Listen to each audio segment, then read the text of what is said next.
بسم اللہ الرحمن الرحیم۔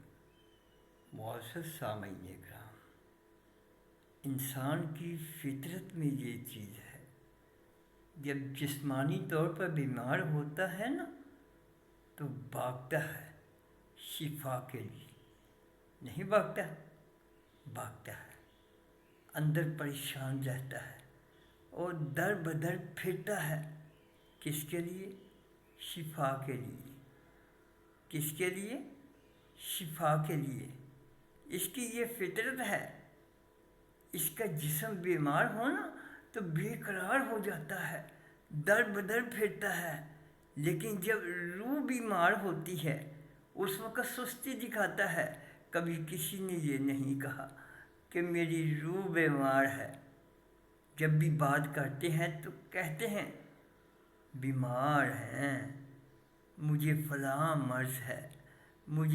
مرض ہے، لیکن کہنا یہ ہے جس طرح جسمانی بیماری کے لیے بھاگتے ہو نا، روح کی بیماری کے لیے بھی بھاگنا ہے، اس کا حل بھی تلاش کرنا ہے۔ کوئی ایسا مسیحا تلاش کرو جو روح کا طبیب ہو۔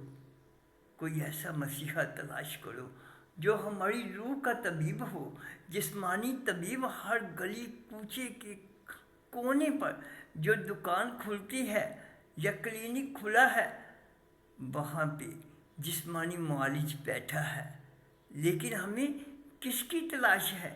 روحانی معالج کی تلاش ہے۔ میں ہسپتال گیا نا تو ہسپتال میں مریضوں کی لائنیں لگی ہوئی ہیں۔ اوئے ہوئے ہوئے ہوئے ہوئے ہوئے، ہسپتال بڑے ہوئے ہیں، 20 30 300 ڈاکٹر موجود ہیں، لیکن روح بیمار ہوتی ہے۔ روح اس وقت بیمار ہے، اس کا معالج تلاش کرو۔ اس کا معالج کون ہے؟ جسم بیمار ہو اس کے لیے دوائیاں موجود ہیں، تو روح بیمار ہو تو اس کا سب سے پہلے اس کا گھر میں ہی علاج موجود ہے۔ توجہ ہے آپ کی؟ توجہ۔ اگر کسی کے جسم میں تکلیف ہو تو اچھا، حکیم پتہ ہے کیا کہتا ہے؟ اس کا آسان سا علاج تمہارے گھر میں موجود ہے۔ تمہارے معدے میں پرابلم ہے تو اس کا آسان سا علاج تمہارے گھر میں موجود ہے۔ روح بیمار ہو تو اس کا گھر سے علاج شروع کرو۔ گھر میں علاج کون سا ہے؟ توبہ استغفار۔ توبہ استغفار ہے روح کا پہلا علاج۔ اگر جسم بیمار ہے اس کے لیے ادویات موجود ہیں تو اس کے لیے توبہ اور استغفار موجود ہے۔ روح بیمار ہو تو اس کے لیے توبہ اور استغفار موجود ہے۔ جسم بیمار ہو تو ادویات اور ڈاکٹر موجود ہیں۔ ادھر روح بیمار ہے تو سب سے پہلی اسے خوراک کون سی دینی ہے؟ بولیے نا، روح کو سب سے پہلی خوراک کیا دینی ہے؟ توبہ استغفار۔ اب پلے باندھ دو میری بات۔ پہلی خوراک کیا ہے روح کی؟ توبہ استغفار۔ کیا جی؟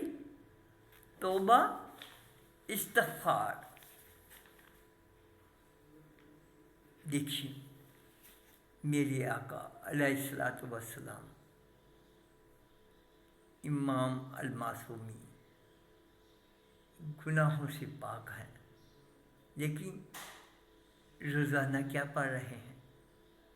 کثرت کے ساتھ 100 بار استغفر اللہ، استغفر اللہ۔ اور جب نماز کا سلام پھیرا نا تو فوراً فرماتے استغفر اللہ، استغفر اللہ۔ اس کا مطلب ہے اس کے لیے گناہ گار ہونا ضروری نہیں ہے، اس کے لیے رحمت کا طلبگار ہونا ضروری ہے۔